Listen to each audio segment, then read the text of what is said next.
Meaning of heresy. Heresy. Heresy. Heresy. Heresy.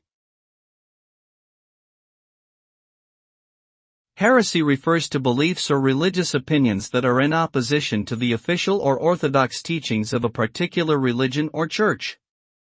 It is often considered a grave sin or offense, and those who hold heretical beliefs may be subject to excommunication or other forms of punishment.